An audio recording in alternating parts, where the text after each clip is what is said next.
Thank you, Miss Bryan, and good night, a warm good night to everyone. The COVID-19 pandemic has changed the world, and it has had significant impact on the Caribbean as a region. Prior to the COVID-19 pandemic, the Caribbean was the world's most tourism-reliant region, according to the New York Times. This claim is based on recent calculations by the World Travel Tourism Council.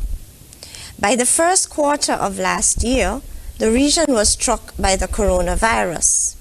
Between then and now, the Caribbean islands, including St. Kitts and Nevis, have endured waves of COVID-19 infections, stringent curfews, and border closures. The net result is a drastic decline in tourism and devastating economic disruption. The social disruption is also significant. However, we are resilient and we must cope. The Caribbean has been responding to this pandemic for over 15 months now. Most member states are experiencing an increase in the number of positive cases, and over 50% of the Caribbean member states are reporting community spread. The number of confirmed cases in the CARIFA member states has surpassed 181,000. The Organization of Eastern Caribbean States, the OECS territories, including Barbados, have reported 12,724 confirmed cases and 180 deaths. Most Caribbean member states have begun vaccine rollouts, with Anguilla attaining a coverage of 58.7% of its population with at least one dose, and in Antigua and Barbuda, they have achieved a coverage of 32.5% coverage with one dose. I wish to update you on the present COVID-19 situation locally. Within the last 24 hours, we have reported one additional case. This new case is referred to as case number 61, who is a national and is linked to cases number 51 and 52. Case 61 is in isolation. This additional case brings the total number of cases to 61, with 47 cases for St. Kitts and 14 cases for Nevis. It is important to note that 47 cases have fully recovered with 0 deaths. There are now 16 active cases, the highest number since we started our COVID response.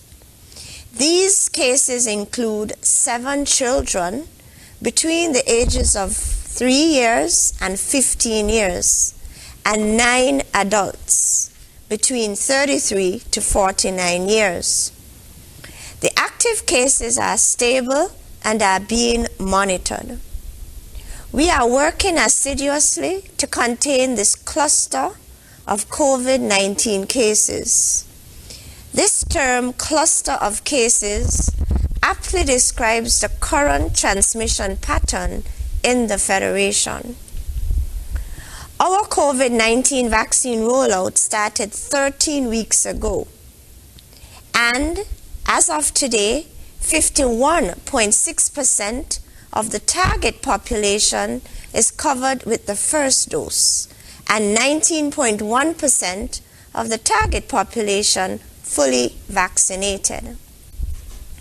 The Ministry of Health continues its robust contact tracing exercise, which began last week, Wednesday, May 19th.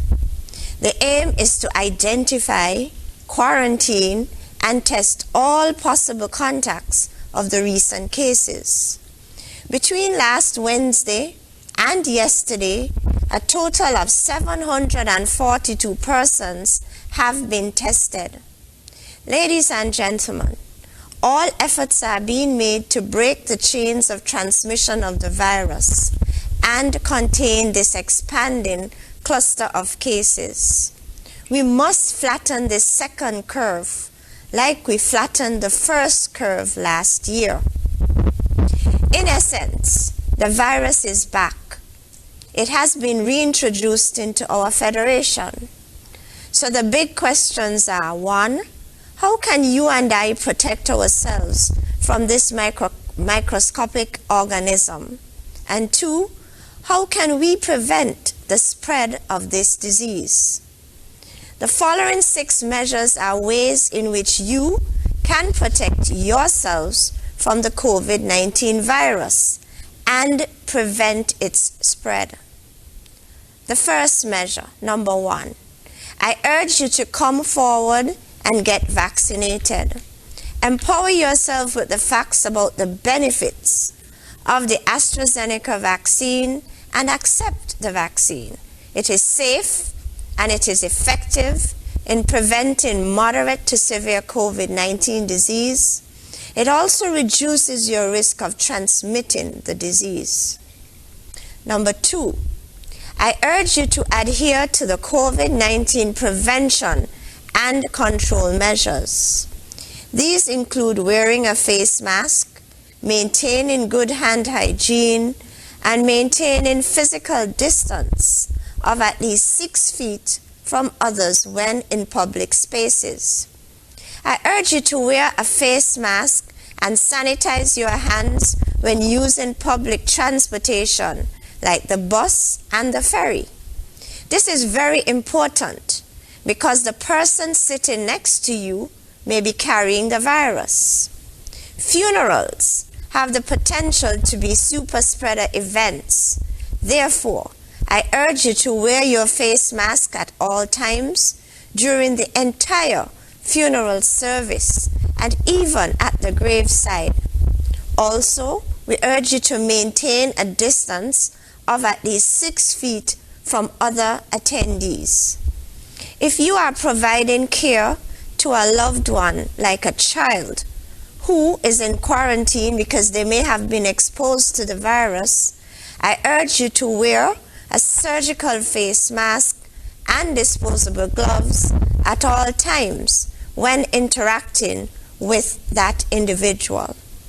Number 3, I urge you to avoid crowds at this time. Number 4, if you are experiencing any COVID-like symptoms, you must stay at home and call your regular doctor or the 311 hotline to seek advice regarding testing and medical care. Avoid taking public transport when experiencing COVID-like symptoms.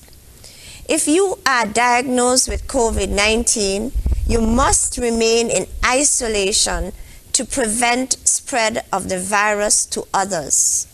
So that's the 5th measure, and it's critical. If you have been diagnosed with COVID, you must remain in isolation to prevent the spread of the virus from yourselves to others.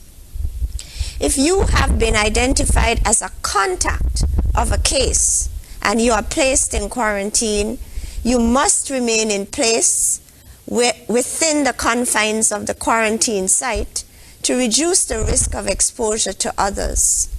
If you are asked to self-quarantine, it means that you must remain in the confines of your home for the duration of the quarantine period.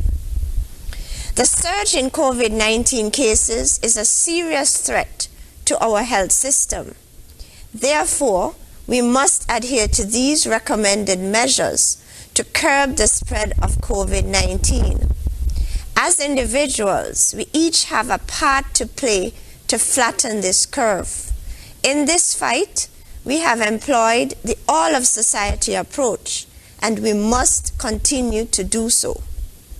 This cluster of cases is a stark reminder of the continuing uncertainty of life during this pandemic.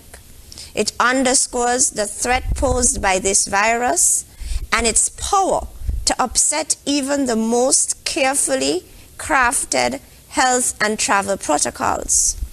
We are engaged in a warfare And I want to use this opportunity to remind you that the AstraZeneca Oxford vaccine is our main tool right now in fighting this virus. We urge you to come forward and get vaccinated if you haven't already done so. Let us do all we can to maintain and protect the health of our people. I thank you.